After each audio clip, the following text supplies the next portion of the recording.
可恶，我们还是来晚了一步。尽管跑吧，要是再让我碰上，就不会是阻止这么简单了。到时也算我一个。但现在，我们绝不能再顺着他的意思行动了。在克拉利掉线，大家又大幅偏离原定计划的情况下，利托斯特想趁虚而入非常简单。还是暂停任务，先返回休伯利安11号吧。在系统之外思考对策，比耗费这里的时间更有余裕。而且，我也想赶快回去确认一下克拉利的情况。我对比过参赛名单，目前还有11人在武馆外活动。至少我们在擂台附近召集的选手都进入了武馆。有白吉在，武馆暂时还算安全。赫利亚，他跑得好快。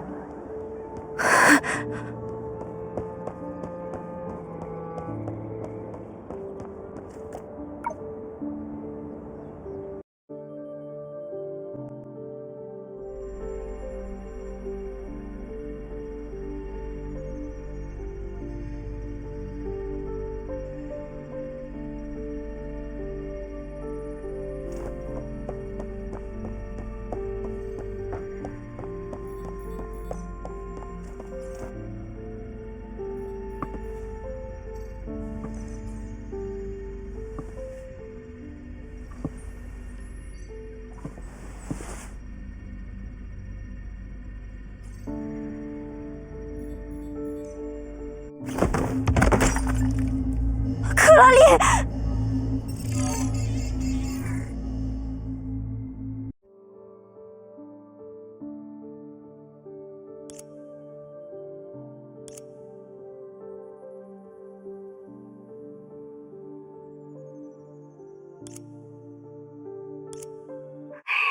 谁能给老娘解释一下，为什么好好一个孩子，从这火星系统出来会变成这个样子啊？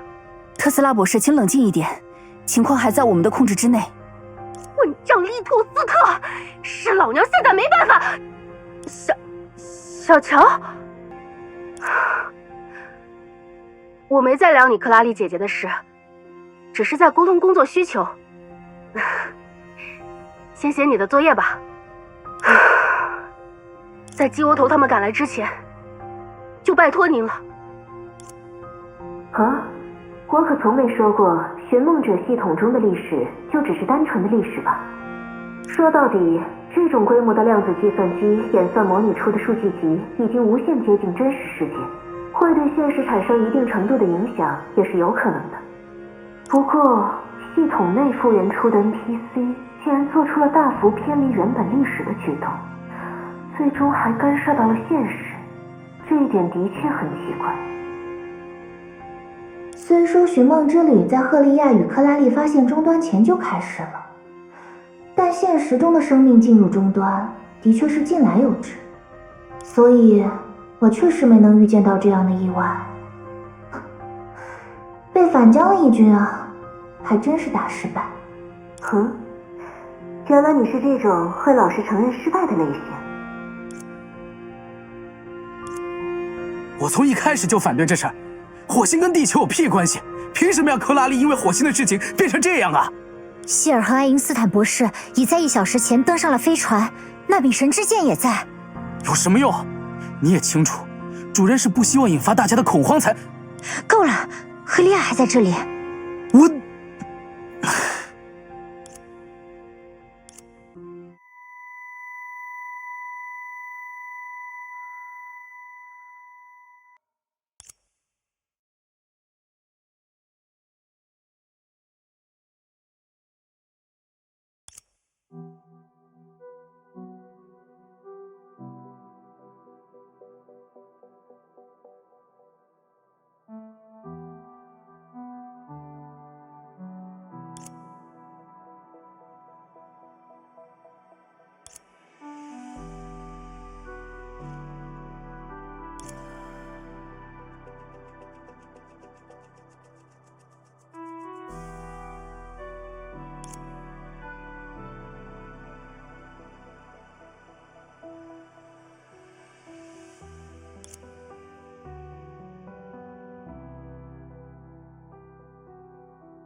不过，我不仅是想找到自己能做的事，我还想推演出一个，在赫利亚的努力下，大家得到了拯救的结局。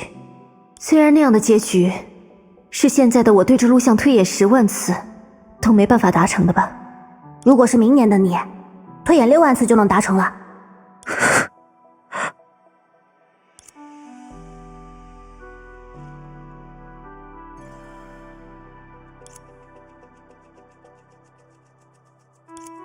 不过，那时候没有机会告诉你，这世上有充满天资的人所创造的奇迹，也会有属于固执的人所创下的奇迹，因为他们只要站在那里，推起不断下落的石头，就是奇迹本身。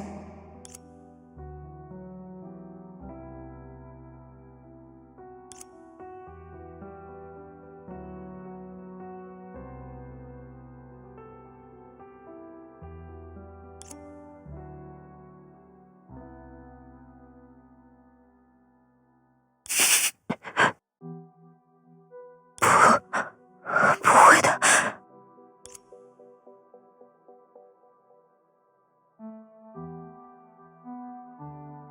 我们已经约好了要在外面见，对，一定不会的。赫利亚，前辈，还有寻梦者。赫利亚，维塔已经完成了对系统的调试，寻梦者也休息了一段时间。15分钟后，主教会召开关于后续行动的讨论会。一旦达成共识，我们就立刻进入系统。再等下去，已经没有意义了。我明白，前辈。哪怕相信一切都会好起来，我们也必须行动起来。克拉丽一定也在以自己的方式努力，所以别担心，我可以在会议开始之前调整好自己的状态。赫利亚，我来说吧。赫利亚，你或许没听见，在6分钟前，克拉丽已被确认。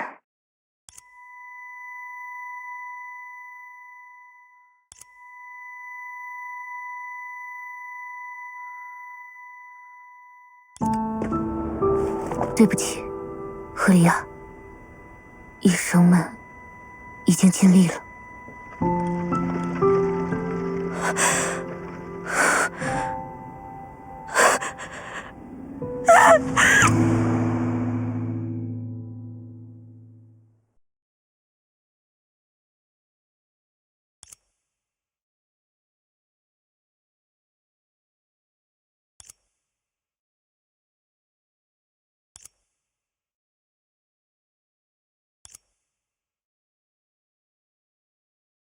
究竟是什么导致了这一切？现在，你有答案了吗？